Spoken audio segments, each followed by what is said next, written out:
सुंदरता या पैसों पर घमंड नहीं करना चाहिए। एक बार एक किसान भगवान से बहुत ही नाराज हो गया। किसान बहुत मेहनती था। वह बहुत मेहनत से खेतों में अनाज उगाता, उसकी देखभाल करता था, पर अक्सर उसकी फसल खराब हो जाती थी। कभी सूखा पड़ जाता, कभी बाढ़ आ जाती, कभी तेज धूप, कभी आंधी की वजह से उसका फसल खराब हो जाता।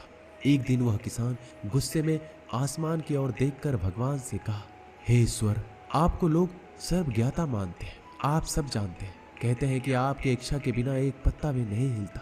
मुझे तो लगता है कि आप छोटी सी छोटी बात भी नहीं जानते। आपको ये भी नहीं पता कि खेती बाड़ी कैसे करते हैं। अगर आप जानते होते तो हर समय जो बाढ़, आंधी और तूफान आते हैं वो कभी नहीं आते। आप नहीं जानते कि कितना नुकसान उठाना पड़ता है हम किसानों को। यदि आप मेरे हाथ में यह शक्ति दे दें कि जैसा मैं चाहूँ मैं मौसम वैसा कर दूं, फिर आप देखना मैं अन्न के भंडार लगा दूंगा। भगवान इस किसान के तीखे वाक्य सुनकर मुस्कुरा रहे थे और किसान के सामने प्रकट होकर बोले, मैं आज से तुझे यह शक्ति देता हूँ। तुम अपनी खेतों पर तुम्हारी जैसी इच्छा हो तुम वैसा मौसम कर दो।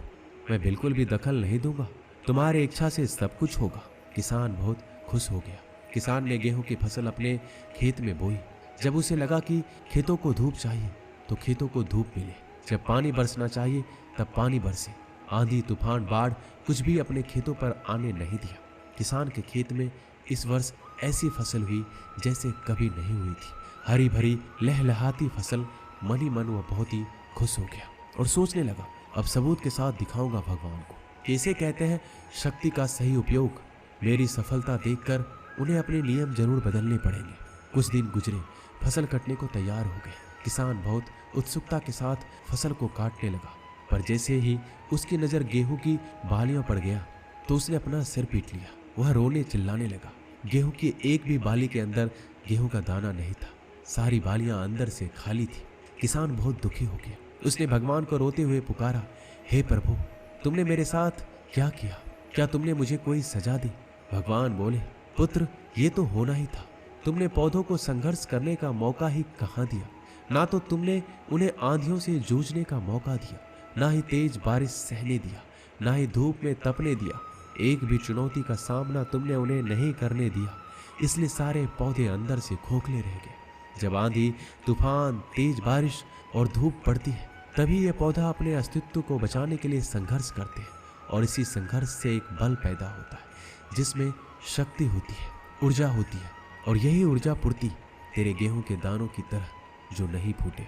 तूने उन कठिन परिस्थितियों से गुजरने ही नहीं दिया जहां उनका अस्तित्व का जन्म होता।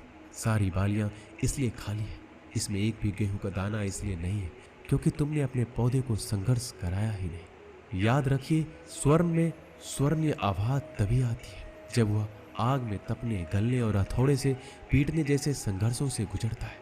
कोयले का टुकड़ा हीरा तभी बनता है जब वह उच्च दाब और उच्च ताप की मुश्किल परिस्थितियों से गुजरता है।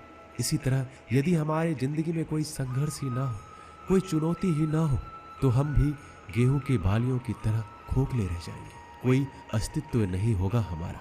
विपरीत परिस्थितियां, चुनौतियां, समस्याएं हमें और अधिक निखारती है। यदि जीवन में कठिन परिस्थितियां और चुनौतियां आए तो घबराना मत, बल्कि सामना करना, विश्वास करना कि आप और अधिक निखर जाओगे और अधिक मजबूत बन जाओगे। किसी ने सही कहा है, जिंदगी जीना आसान नहीं होता, बिना संघर्ष कोई महान नहीं होता। जब तक न पड़े हथौड़ी की चोट तब तक पत्थर भी भगवान नहीं होता। दोस्तों, इस वीडियो में बस इतना ही।